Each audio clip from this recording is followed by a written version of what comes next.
Hey, hello everyone. Welcome to the Committee of the Whole meeting for May 27th, 2005. It's 9:30. I'd like to call the meeting to order. Look to councillors for any additions to the agenda. If there are none, I would look to council for an approval of the agenda. Thank you. Councillor Waxer, all in favor? There are none opposed. Motion carries. For your interest, we have the Committee of the Whole meeting minutes of May 13th on the agenda. And we just look to councillors and ask them if there's any business arising from the minutes. And if not, we'll move on to agenda item 5, delegations. There are no scheduled delegations. Although this is the time of the portion of our agenda that any member of the community can come forward to address council on any topic that is on the agenda. And if you'd like to add something to agenda, a future agenda, you can contact the municipality to be able to speak to an agenda item of your own. But there's nobody forthcoming, so we'll move on to agenda item 6.1 is RCMP quarterly report. Director Sanders, would anybody speak to this or just the report here for information? For information. Okay, councillors, would you like to speak to the RCMP report at all? If not, I'll look to council for a motion to receive the report for information. Thank you, Councilor Melnick. All in favor? They're not opposed. Motion carries. And we'll move on to item 6.2, Yellowhead Regional Library. And for information as well. Would any councillors like to speak to the agenda item? And if not, I would look to a motion to just receive the receive the report for information. Thank you, Councillor Hall. All in favor? They're not opposed. That motion carries.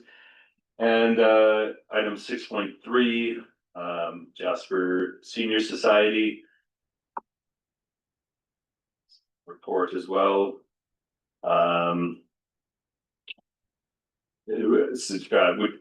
Sorry, Director Saunders, would you like to speak to this agenda item?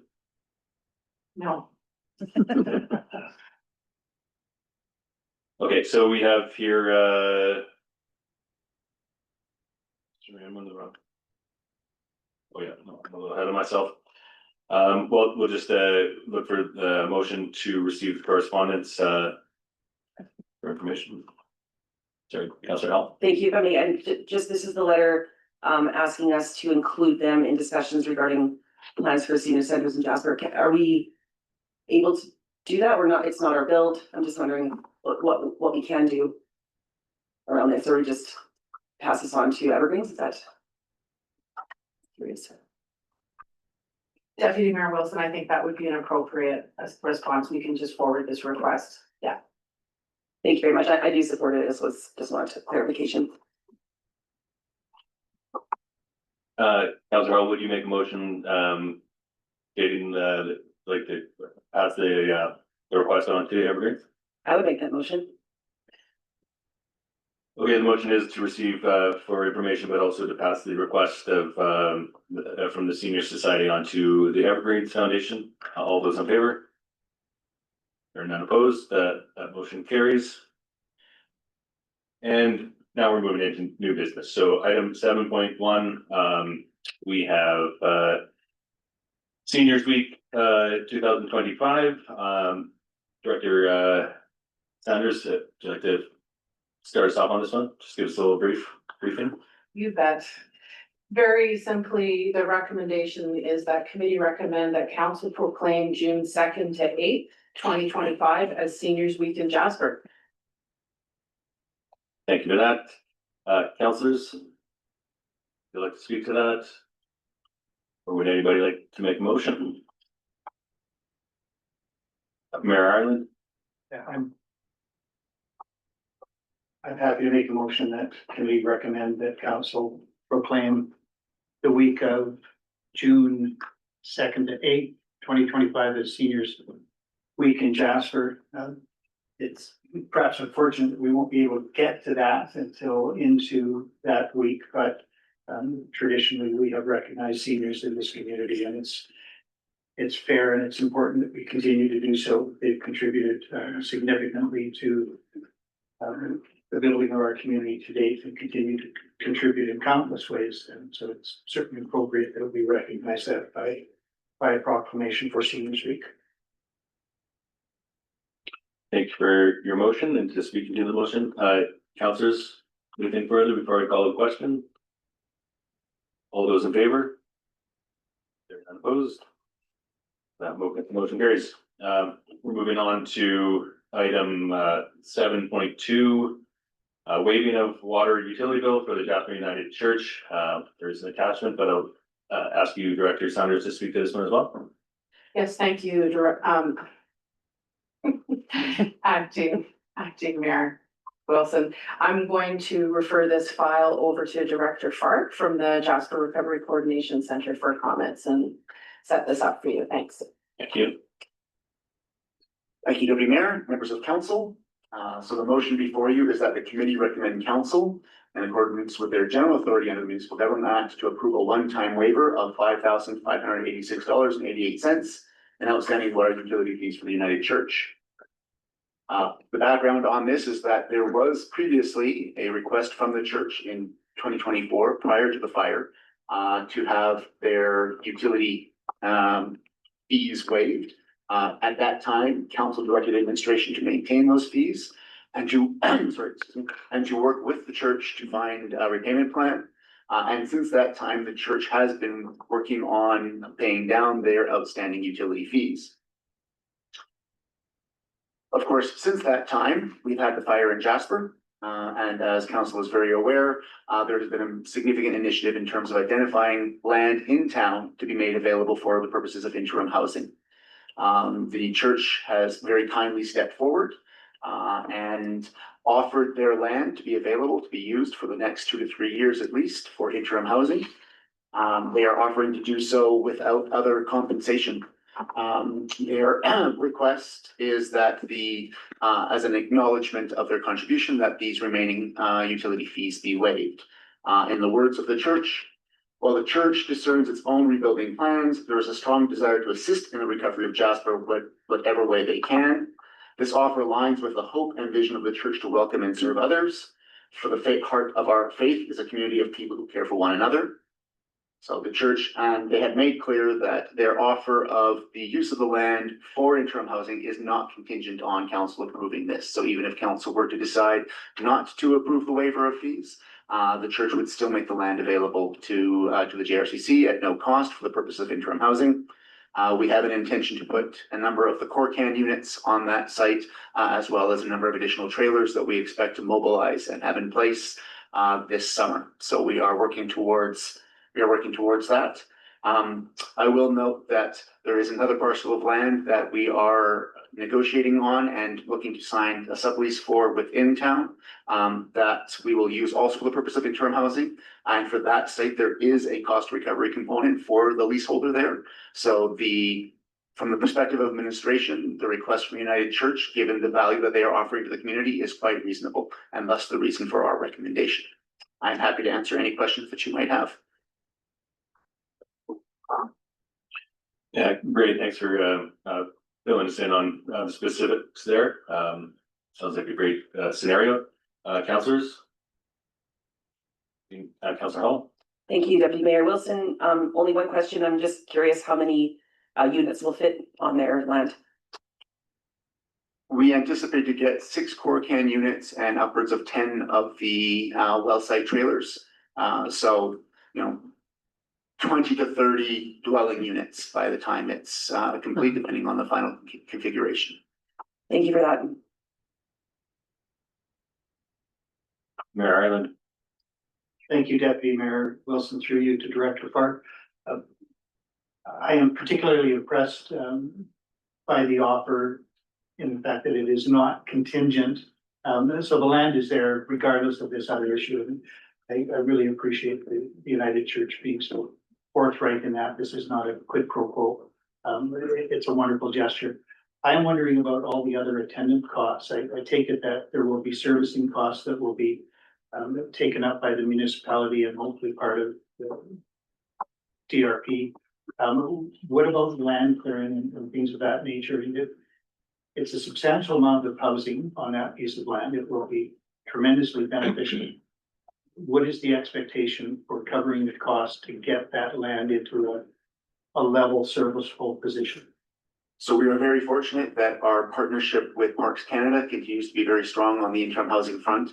So how the arrangement will be structured is that there will be a contribution agreement from Parks Canada to the municipality of Jasper to cover the costs of essentially leveling, servicing and repairing the site for interim housing.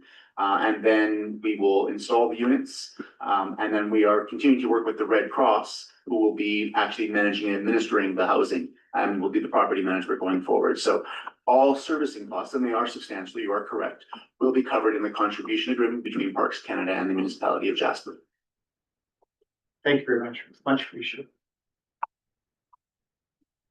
Councillor Melnick. Thank you, Deputy Mayor Wilson. I was looking through the request for decision. Is there a time that would be available for this land? Is it a 2-year or 3-year opportunity? I didn't particularly note it in reading the RFP, but I may have missed it. We have not included a timeline. The overall duration of the interim housing program remains uncertain. It will depend on demand and funding available. We anticipate signing a 2-year sublease with the option to renew, but we are still working to finalize those details. And so once they are finalized, that information will come back to council. Thank you. Councillor Roxanne. Thank you, Deputy Mayor Wilson, through you to Director Saunders. I wondered if there is any concern around the impact on the utility department. Through you, Deputy Mayor Wilson, the request for decision in front of you is actually not about whether or not housing should be there, but it is about the financial impact of having the utility bill waived for a year. So the cost is $5,586.88. Director or CAO Given and Director Malinchuk have recommended that we take this course of action. So it's safe to assume, provided that you're comfortable with it as committee and council, that this is an action you would like to do to support the United Church. They're not using water right now in light of the fact that their building is not there.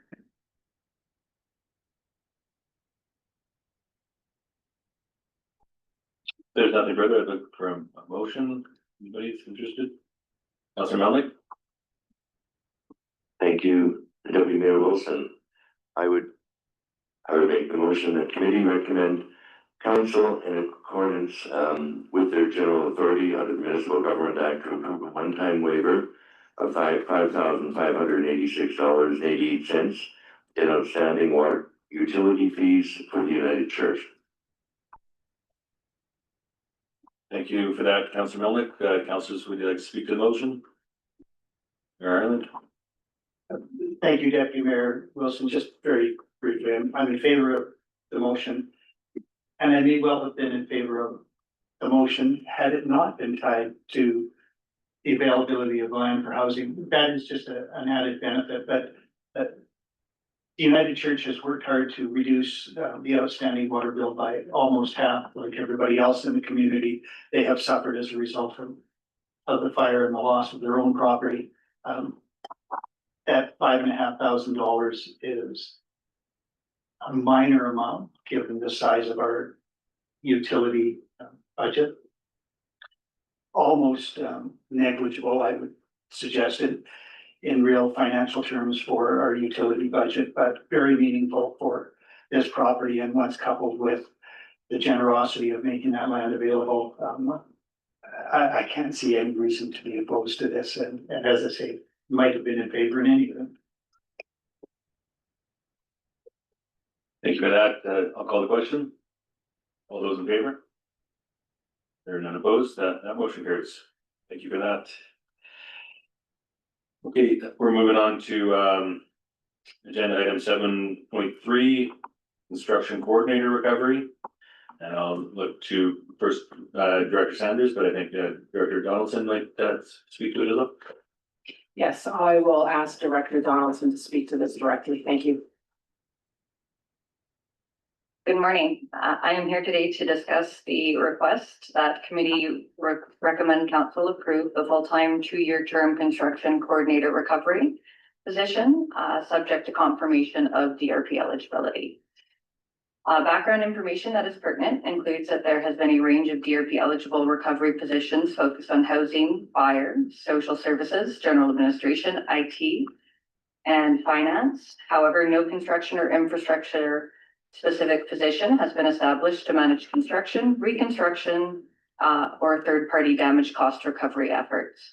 Much like the previous request for DRP funded positions, DRP provides conditional grants covering 90% of eligible costs related to recovery when eligible, and typically 10% is funded from the municipality. Administration is recommending the establishment of a dedicated construction coordinator recovery position that both aligns with council's goals and will address a critical gap in the municipality's recovery capacity. This position will serve to provide dedicated oversight of municipal infrastructure reconstruction projects and manage cost recovery from third-party contractor damaged infrastructure during the remaining demolition and upcoming construction phases of recovery. This position is slated to provide direct oversight to limit and prevent the municipality from incurring costs that should be allocated to contractors directly for unintended and negligent damages to municipal infrastructure during the recovery phases. The position also aims to secure voluntary agreements from utility contractors to coordinate repair activities at a single occurrence to prevent costly rework and ideally realize greater cost-saving opportunities. Due to the unique nature of this position, as a significant portion of its duty are related to cost recovery activities, we do believe that the 10% municipal contribution for the funding of the position would be captured through said activities rather than through general tax base. The position is expected to begin mid-June 2025, and as indicated, will be a 2-year term role reporting to the Director of Operations and Utilities with close alignment with the JRCC. This role is essential to ensure timely restoration of our municipal infrastructure and effective coordination with contractors and outside agencies. A job description outlining the responsibilities and requirements for the role has been developed and is appended to this particular report. Outsourcing this role would be costlier, less aligned with municipal processes, and limit effective cost recovery. Existing staff at this current time cannot take on these duties without affecting essential services. By establishing a term-limited DRP funded role, the municipality maintains control, minimizes its financial risk, and ensures a cost-effective, efficient recovery approach. This role will ensure we proactively plan and invest in the recovery of our natural assets and built infrastructure. It also ensures residents receive quality service that provides strong value for dollar. This role supports inclusion by ensuring that all segments of the community benefit equitably from the cost-effective and timely restoration of our essential infrastructure. So for all things financial here, the full cost impact of the position, if approved, would be funded by third party, which include 90% from DRP with the remaining 10% recovered through direct cost recovery mechanisms enabled by the position. As such, we anticipate no net financial impact on the municipality. This position will obviously not proceed without DRP funding being secured. The position range for this position is noted in the description. And again, as mentioned, we do have the attachment there for your review. And I can take any questions that you may have at this time or provide any clarification. Great, thank you for that, Director Donaldson. Councillors?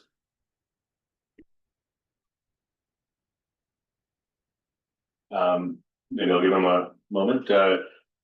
So yeah, I've got a couple of questions. think we're all getting a little weary of continually adding positions, although the benefit of them is definitely seen. All three of, well, actually, the two directors on either side of you have, we've had a fair amount of positions added with the DRP, and I guess my question is, how many DRP funded positions are we at now? Are they all currently filled? And do we think we're getting like 100% the production out of those positions? My only ask is I want to make sure that we are maximizing the positions we do have before adding extras. Thank you, Deputy Mayor Wilson. Director Fark, would you like to tackle that? I can certainly do that. So we currently have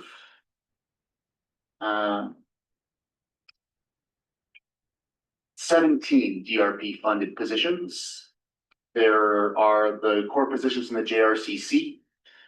There are a number of positions in costs of essentially supplemental outreach workers to deal with the increased volume of work. There are those who are supporting the urban design and standards team. And there are some contract firefighter positions as well that are being supplemented. So that is the total number of positions that we have currently. All of those are very specific roles with very specific tasks. They are all fully utilized. So I would say there is both neither aligning skill set nor excess capacity anywhere else within the DRP funded positions that would be sufficient to be able to address the work that is described in this scope of work. Okay, thank you for that. And I guess just a follow-up would be at some point, the positions surrounding interim housing might get to a place where there's just no more place for interim housing. Do those positions then, the only reason like those positions I would suggest may have some of the same skill sets as the construction manager position.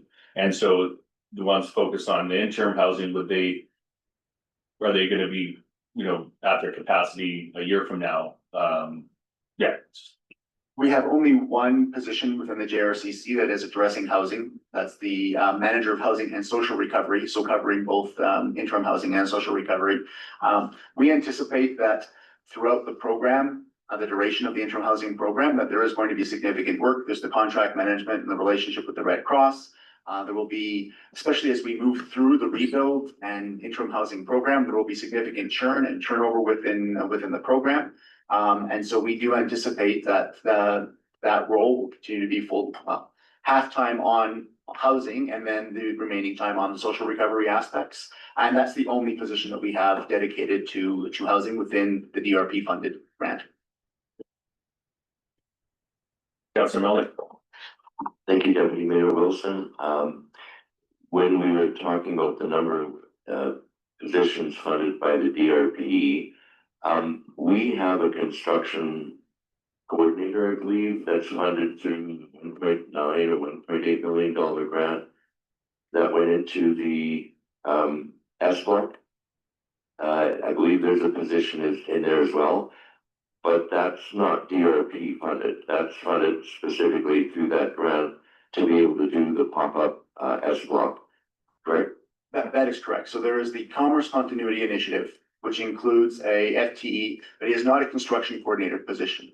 So that role is very much focused on the, again, contract administration of both the pop-up village and the S block and managing those. And then the third component of the Commerce Continuity Initiative, which is the contractor laydown.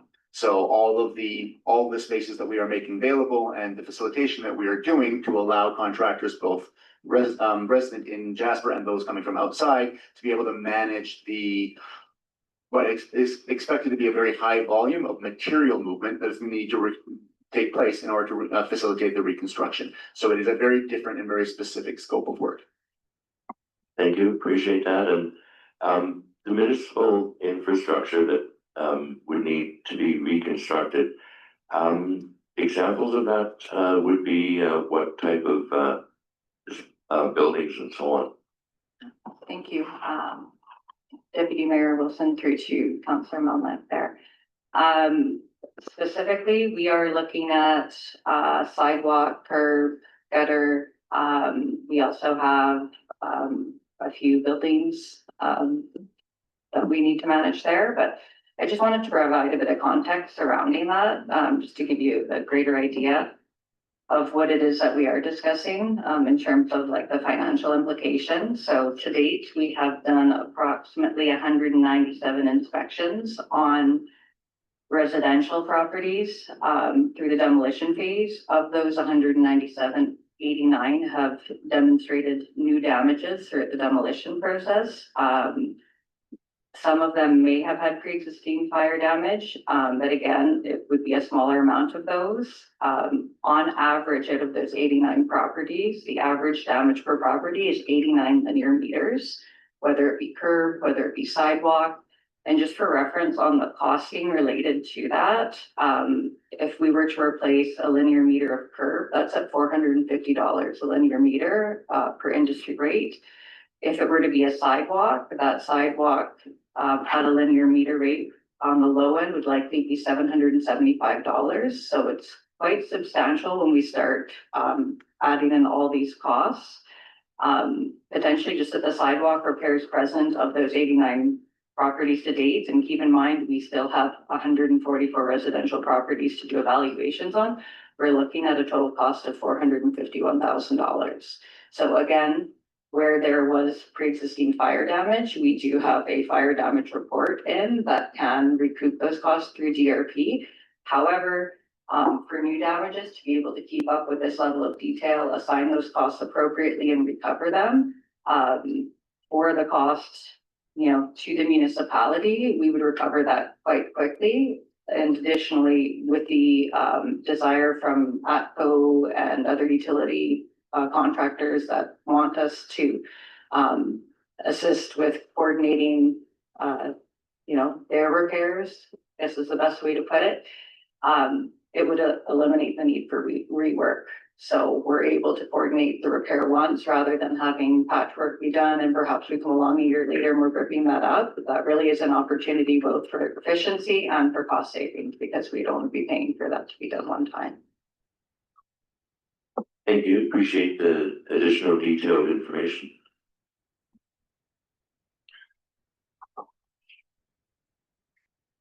Councillors, anything further? Mayor Island?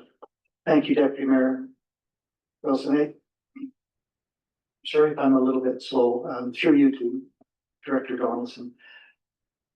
With respect to costs recovered,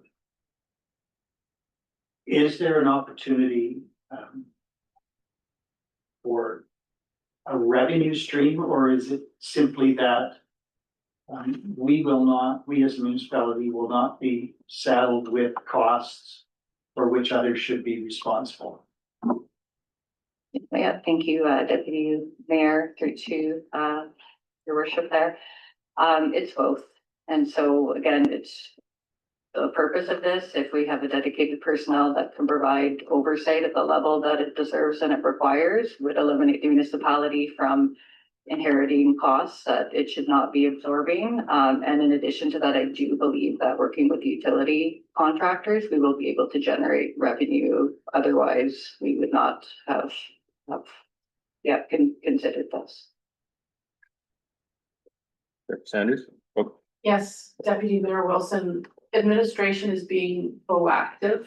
The amount of building that is going to take place in Jasper is unprecedented.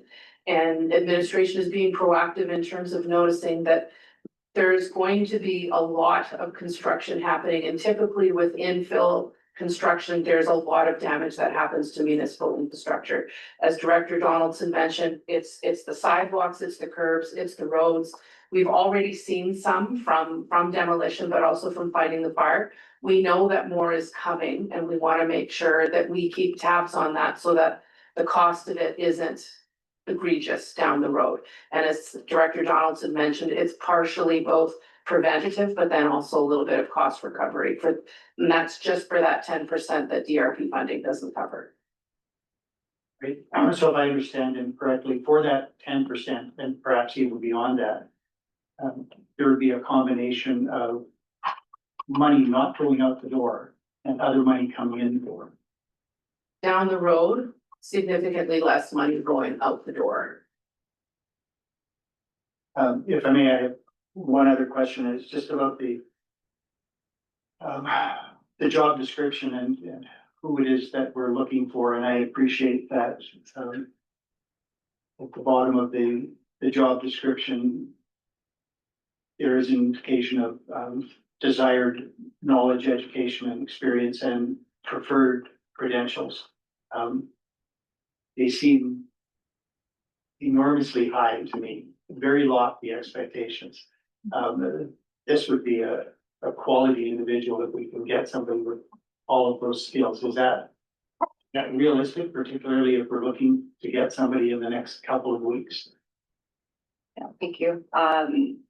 Yes, we do believe that we will be able to locate individuals based off of that skill set as required. Again, I'm not sure if everyone has that in front of them or not, but I'll refer to it here.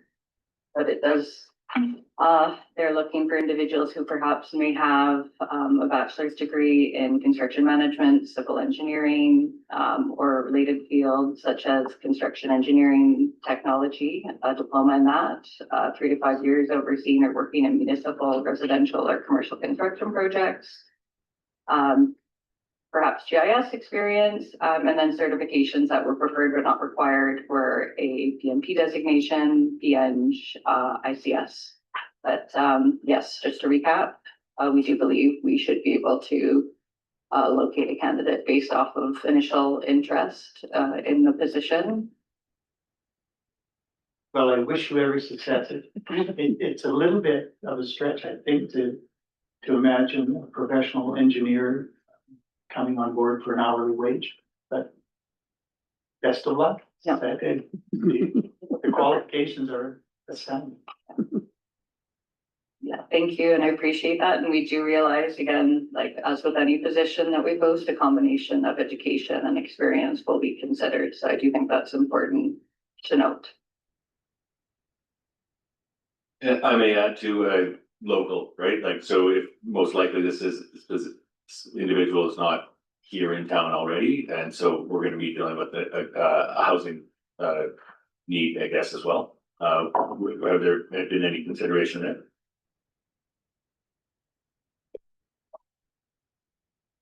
So our prioritization matrix for interim housing includes a priority and higher in the priority list for those people who are essentially supporting essential functions around recovery. And as we have additional housing units coming on, depending on the timeline for recruitment and whatnot, we do believe that this is a position that could be accommodated within the interim housing program, as has been the case with other core functions that we have recruited over the last period. And if I may there, Deputy Mayor, just within the last month, we've posted several positions or reposted, and I'm confident with some of the new strategies that the Human Resources is employing at this current time. Most recently, we've been able to fill a heavy duty technician position, which has been vacant for 2 years. So that is something that is a huge win, along with just our most recent postings there, where we seem to be getting both local and non-local candidates, but of an exceptional caliber. So we are confident that we will be able to recruit into this position, ideally locally. Yeah, ideally locally, because I'd just like to respond to Director Park. You know, we're bringing on more interim housing, yet filling them with people that were not here prior to fire. And I understand, yes, essential positions need to be filled, but you know, the more individuals we bring on, the more rooms they fill. That is certainly understood, and obviously we have a constraint in terms of housing. At the same time, we had significant community loss as a result of the wildfire, and there have been a number of people who have exited our community. And for the long-term health and requirements of the community, we do actually need to see some additional folks return. So the interim housing program is meant to address our sort of critical housing needs for those people, again, in those prioritization categories. Obviously, I think that all directors understand and agree, the first priority is if we have a qualified local, we are always looking there first. Especially those who already have housing, but for many of the more specialized positions, it is a challenge to recruit locally and was always the case even pre-fire. It was always difficult to recruit small mountain towns, so. Yeah, you bet. Thank you. I appreciate that.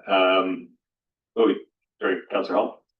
Thank you, Deputy Mayor Wilson. My question is, this position, I'm assuming is already happening, and who is filling that role right now? Or like, I'm assuming things are already happening. It's probably falling on all three of the desks I'm looking at. I'm just curious how it's working right now. Position has not yet been filled. We'll be recruiting. My question though is, who is doing the work that the position is going to fill? Because I assume that work is being already done either by yourself or Director Fark or Director. My Dawson. apologies, Yeah. Director or Deputy Mayor Wilson, I'm gonna refer this question to Director Donaldson. Thanks. Thank you, Councillor Hall, through Deputy Mayor there. Yes, currently it is a combination of myself and a team of individuals within operations and we just no longer have capacity. We need to focus on initial services. And again, I want to provide just great commendation to team members that have stepped up and provided that. But again, it's when you put it together and it's patchy, it's not going to be the level that it needs to be. And I think we need to have a certain level of oversight on this, where we can capture those costs and prevent, unnecessary absorption of unnecessary costs there. But yes, currently that is how it is occurring. I've been on the contractor side of things, in contrast, so I do know from that perspective, just standard industry practices surrounding this. So I do think that that's important to note. So again, just having viewed that through that lens, this is something that we would expect to see in a new development, typically run by a land developer. We do not have that in this situation. So hence why we've been taking on that role. Great, thank you. Councillors? Councillor Waxer. If there are no further questions, I'm happy to make that motion. I doing a fair amount of walking through the community. You can see significant damage to municipal infrastructure and saw it increase during debris removal and other aspects. So I'm certain that through the reconstruction phase that we're going to see more and more. And so I felt that the document provided to us, the request for decision, was comprehensive and convinced me that this was an important next step. So with that, I'll make the motion that committee recommend council approve the establishment of a full-time 2-year construction coordinator recovery position subject to the confirmation of DRP eligibility. Thank you for that, Councillor Waxer. Councillors, would anybody like to speak to the motion? If not, I'll call the question. All those in favor? There are none opposed. That motion carries. Thank you, directors. Thank you, directors. We're moving on to agenda item 7.4, establishment of new public EV charging stations. And there's an update. So I think Director Sanders, you're speaking to this one. Yes, thank you, Deputy Mayor Wilson. Mona Eldabi is our manager of energy and environment here at the municipality, and she's attending our meeting today online, and she will provide you with details on this update and recommendation. Go ahead. Hello. Hi, councillors and mayor. So the recommendation for this update is that committee recommend council approve the establishment of 2 new electric charging stations in the off-street parking lot across from the activity center on Bunham Street through an agreement with SureCharge Corporation for a term of up to 15 years. And so the background on that is that just over a year ago in March 2024, council did approve the participation in the eVenture charging network and the establishment of electric vehicle charging stations in the off-street parking lot adjacent to the public washrooms on Connaught Drive for a term of up to 14 years, and that was going to be in partnership with ADCO. So the project is in execution status, but awaits NRCan funding, which was delayed a few times. And then recently we found out that ADCO pulled out of the project. However, despite that little setback, the organizer of eVenture did find a developer to keep the momentum going. So that's Surcharge Corp. And then considering that the Connaught Drive pop-up village and all of the real rebuilding and contractor activity happening on that side of town. So that was the ADCO proposed off-street parking lot. Administration proposes that we take this time to change the location of the charging stations to across from the activity center on Benham Street. And that location is quite strategic. It's accessible. It has the potential to serve residents and visitors alike. So we think it's a strong location from usability and visibility standpoint. A little bit on the specs provided by Surcharge. So the number of chargers will be 2 level 3 fast charger Wallbox Supernova DC fast chargers, which could charge up to 4 EVs can charge at once. They require 4 stalls, which is approximately 500 square feet for the equipment and their chargers. From a financial point of view, there is minimal financial risk to the municipality as Surcharge Corp will bear the costs associated with the capital investment and ongoing operation and maintenance of the EV charging stations. They do ask that the municipality handle the snow removal and general upkeep of the lot. I'll be happy to answer any questions.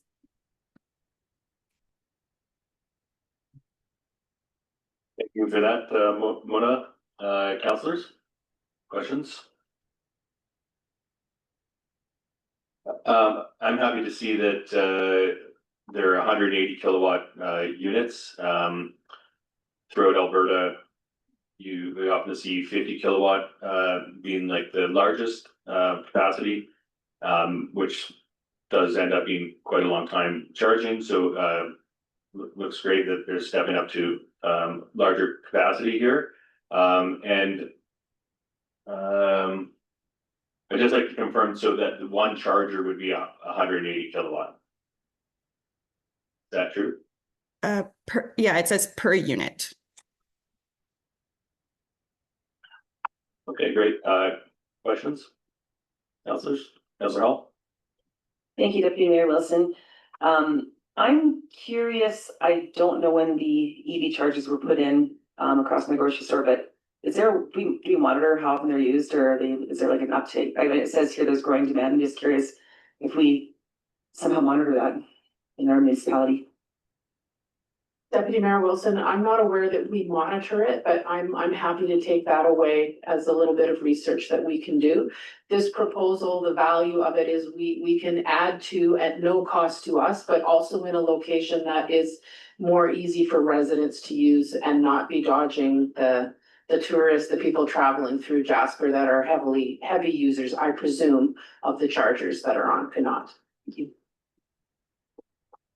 Yeah, just to add to that, I remember the Tesla initiative. I think Tesla has probably all of the data there, but one of the requirements was that they would had to supply 2 generic chargers. Whereas this scenario, I think they're all generic chargers where anybody can charge at all 4, which I think is a better arrangement than was made originally with Tesla. Correct. I can also add that the difference between the 3 charging stations that Tesla added for general use were level 2, whereas these ones are going to be level 3, so faster.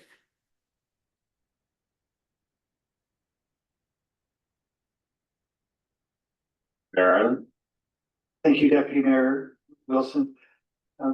Through you to Ms. O'Dabby, I just want to get clarity on the space requirement. Is it 500 square feet for equipment plus 4 stalls that will be dedicated to the EV charging units, or is that all parcel and parcel of the same thing?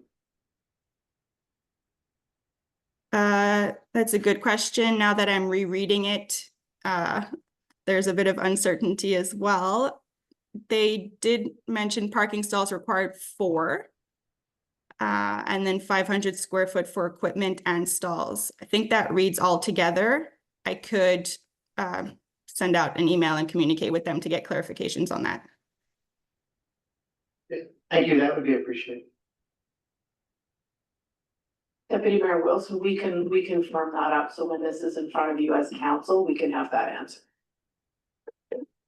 Thank you.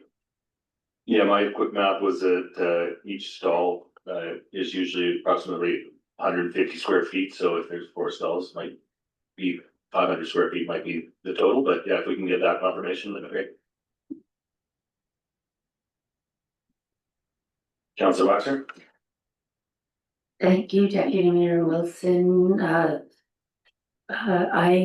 My question is, what is the difference between the rent and the optional revenue share? The rent is the 2% of their revenue from the area. And then the optional revenue share, I don't have much information on that because it will be provided in the agreement, but it can be waived. So it's flexible.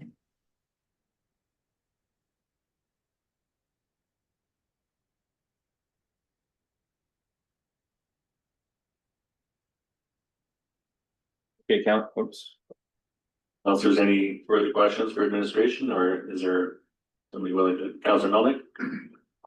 Thank you, Deputy Mayor Wilson. Without getting into the weeds, do we know approximate location in that parking lot and how it might affect current activity in the area? Will it be back along towards the hill where we currently have the recycling and so on, or will it be along the curbside where we have the drop-off zones for the daycare and so on? Yes, Deputy Mayor Wilson. Well, I'm gonna jump in, Mona. The RFP in front of council is in principle and concept to decide if generally that parking lot is a suitable location. Administration will work with stakeholders to identify a suitable location, but it won't be on the street where the drop-off is. It will be in the parking lot.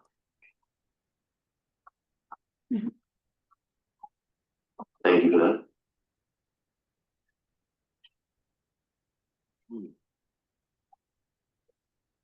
Anything more, councillors, or maybe a motion?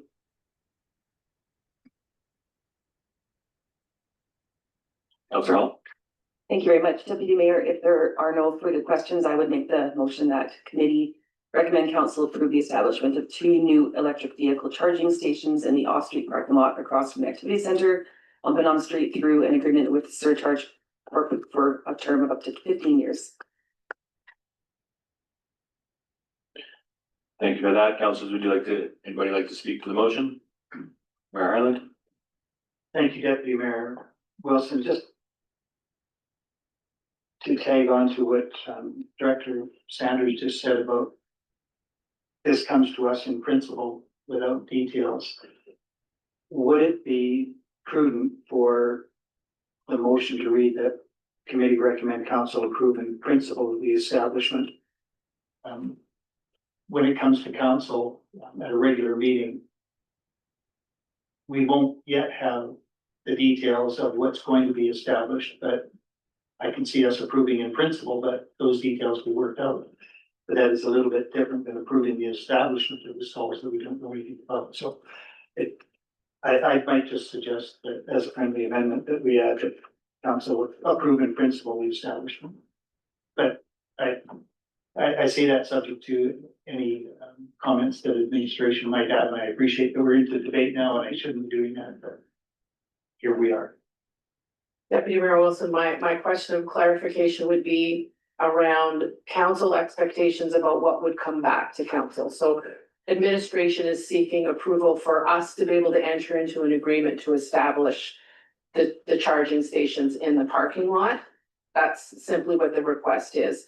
If council would like to direct where that is, I feel like that's a separate nuance that we should handle. We will, as administration, and with your approval, if this RFD goes through to council and is approved, we will enter into an agreement as an organization with surcharge. And in that agreement, we'll sort out the location. So this depends entirely on how much direction council would like to provide administration. Do you want to say in where it is? Or are you satisfied with just directing administration to locate for in that parking lot at administration's discretion? I throw it up there and I leave it to the mover.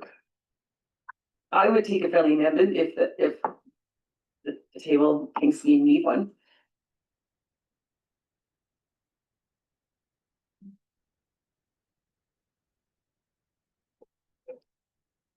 Sorry, friendly, would we like to speak further to that, Marilyn?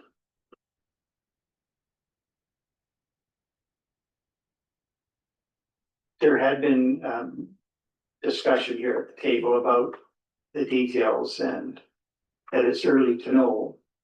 And we are, it's certainly open to us to recommend to ourselves as council to approve the establishment and just see what happens, leave it to administration, which is logical. It's we have different lanes.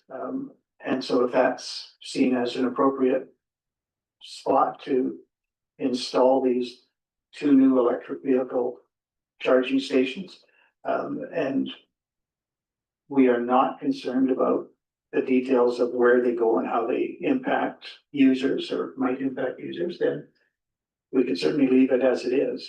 But if council is interested in weighing in on those details and how the configuration might impact other users of that parking lot generally, then I would think that approving in principle makes it come back to us.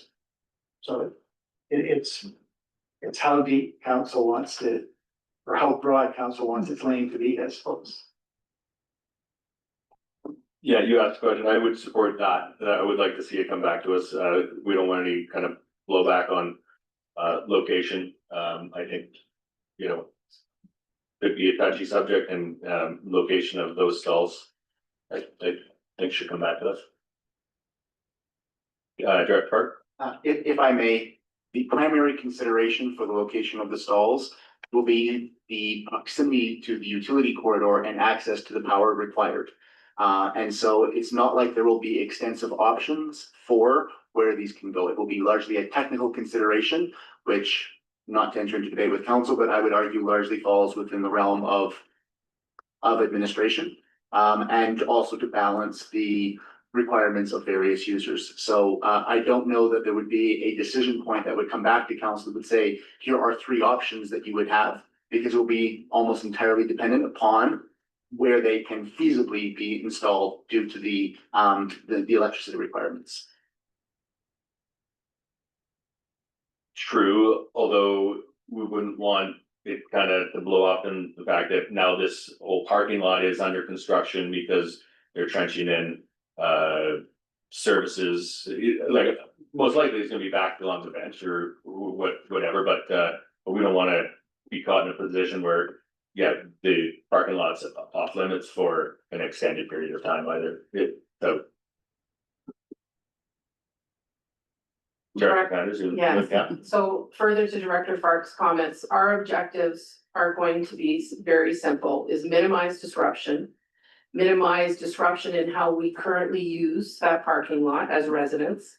But then also, as Director Fark mentioned, part of that minimizing disruption is going to be to locate it where it makes the most sense from a utility perspective. There'll be minimal trenching if the 2 parking stalls, and it's only 2, are located close to where the utilities are currently located. So our objective is to minimize disruption, whether it's the installation or how users use it. And just to be clear, it's 2 parking spots. I don't know how many are in that parking lot off the top of my head. I think I correct you, I think it's 4 stalls, 2 chargers. 2 charge, Yeah. yes, thank you, No problem. thank you. Okay, Councillor Hall. I wonder if adding in principle would change anything for administration. And I also think any time there could be an impact on residents, maybe we should have a heads up or know what's going on. You got my question would be, I know we're in debate, so I shouldn't be asking questions, but the mayor did, so would adding in principle change anything? Deputy Mayor Wilson, the clarity that administration would appreciate is what you mean by in principle. So words matter. So the request for decision is to give administration the authority to go and enter into an agreement and have 2 EV charging stations that take 4 parking spots at the activity center.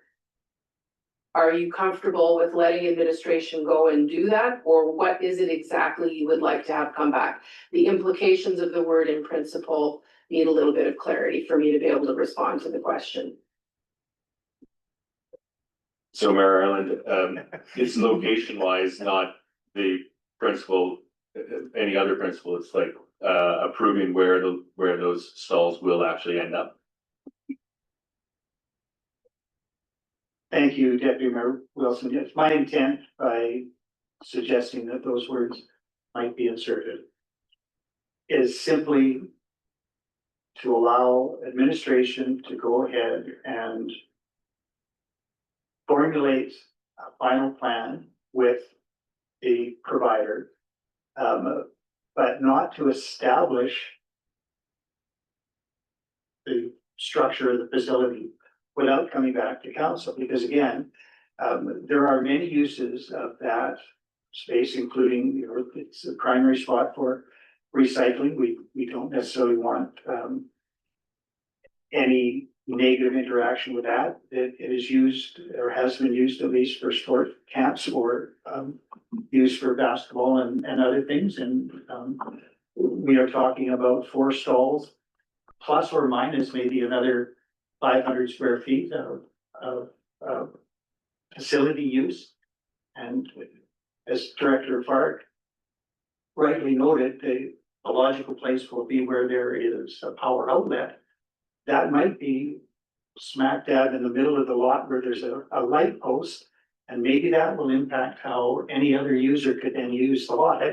I'd like to know those sorts of things before we vote on the establishment of the actual physical infrastructure. And so in principle, I think it's a great idea. Let's have some chargers. That's a good location overall, but the devil is in the details, and I would like those details to come back to us at some point so that we can make sure that we do our due diligence on behalf of community users who are not just vehicle parkers.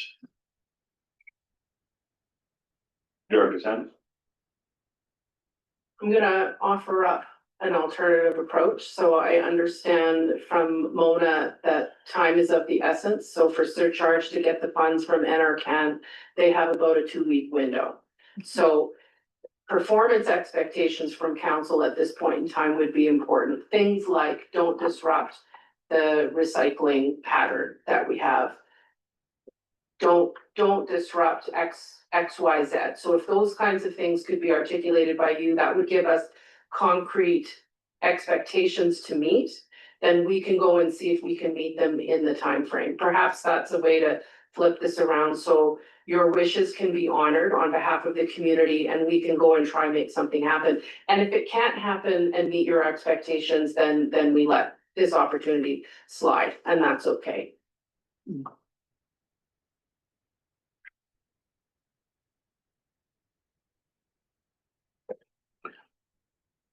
So yeah, in my mind, that there would be the recycling, the food bank, which is newly established, and then stalls along the road. So if that can be accommodated along the back bench with infrastructure or being there. So yeah, I think what I've heard is recycling, food bank, stalls along the road, and not right in the middle of the whole parking lot. Then you know, I think that makes sense that, the other EV chargers that I've been to, don't affect any of those things either, so, would anybody like to fine tune a motion?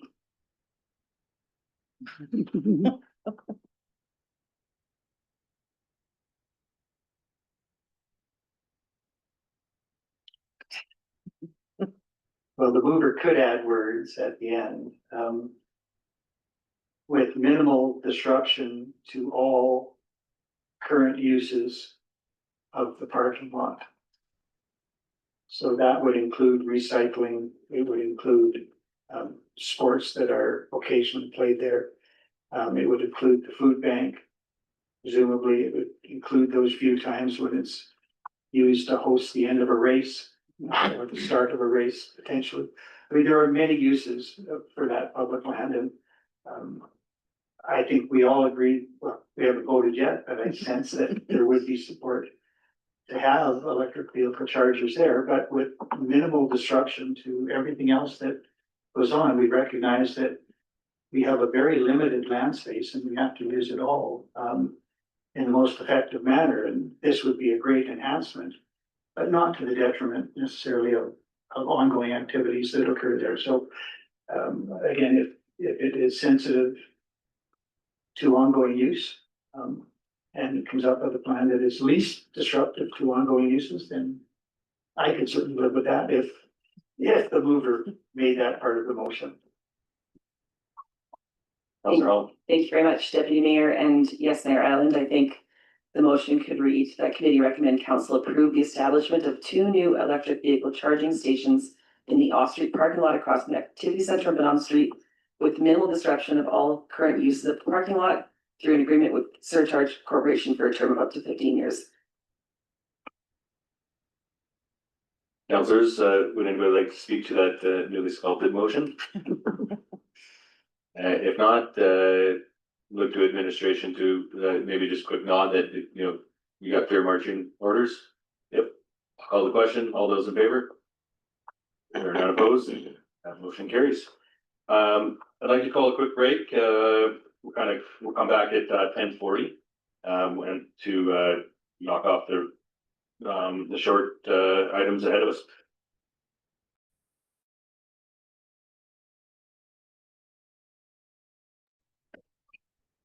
Hello, everyone. Thank you for that break. We will resume our committee of the whole meeting. And we're moving on to agenda item 7.5. It's a request for decision, and the subject is Regional Recovery Transit Service RFP Award. Mayor Ireland. Thank you, Deputy Mayor Wilson. As we are now at agenda item 7.5, I have a motion to make recognizing that we have councillors who, if we deal with the merits of this particular request for decision, will be required to recuse themselves for conflict of interest. And that would leave us without quorum here today. So I am going to propose instead a motion that committee direct that this matter appear at the next regular council meeting on the agenda without recommendation from committee of the whole. And I make that motion, and I will speak to it just in the sense that this is a purely procedural matter to recognize that some councillors will be in conflict, but we can move this matter forward without dealing with the merits procedurally. And when it does come to council, those councillors will still retain the right to declare their conflict and recuse themselves. Oh, well, great. Thank you for that motion, Mayor Ireland. Councillors, would anybody else like to speak to Mayor Ireland's motion? And if not, then I'll call the question. All those in favor? Not opposed, and that motion carries. That can be on the agenda next week. Moving into council meeting schedule. Okay, so item 7.5, 7.6. Council meeting schedule for July 2025. I'll look to Director Sanders to brief us on that one. Thank you, Deputy Mayor Wilson. Very simply, the council and committee schedule has a little bit of a glitch in it in light of there being no meeting on July 1st, which is a Tuesday, which is a statutory holiday. The result is that there are 2 committee meetings back to back and 2 council meetings back to back. So the recommendation is that committee recommend council amend the council meeting schedule to hold a regular meeting on July 8th and a committee of the whole meeting on July 15th. Okay, great, makes sense. Councillors, any questions for administration? Not, I would look to council for a motion. Councillor Waxer. Oh, sorry, just before the motion, Director Park, would you like to chime in? Yes, thank you, Deputy Mayor Wilson. Sorry, I neglected at the start of the meeting. We need to, administration would like to request an in-camera item be added to the agenda and under the category of legal issue to be addressed. For today, sorry. For today, councillors, would you be okay with the late addition modification to the agenda? Could I have a motion then to add a in-camera item? Councillor Waxer, and, oh, sorry, Councillor Hall, thank you. Everybody understand the addition? I'll call the question. All those in favor? None opposed? We have in-camera added at the end of the meeting, and so we'll carry on about the edits to the council meeting schedule. Councillor Waxer. That committee recommend council amend the council meeting schedule to hold a regular meeting on July 8th, 2025 at 1:30 p.m. and a committee of the whole meeting on July 15th at 9:30 a.m. Thank you for that, Councillor Waxer. Councillors, would anybody like to speak to the motion? Not, I'll call the question. All those in favor? None opposed? That motion carries. Moving on to agenda item 8, motion action list. Dr. Saunders, would you like to take us through this one? You bet. Thank you, Deputy Mayor Wilson.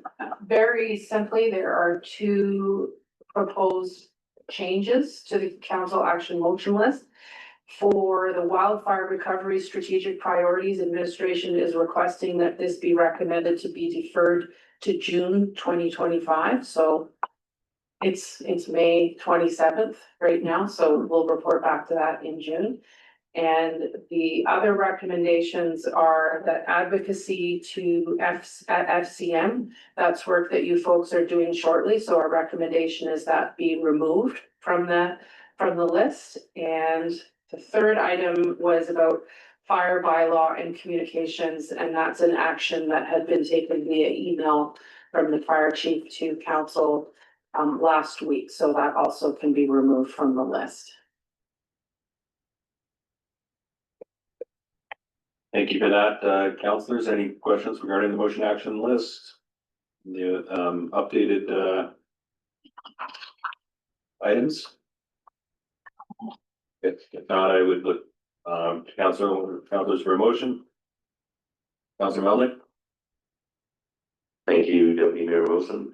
I would make the motion that the committee approve the updated motion action list with the 3 items identified by Director Sanders being removed.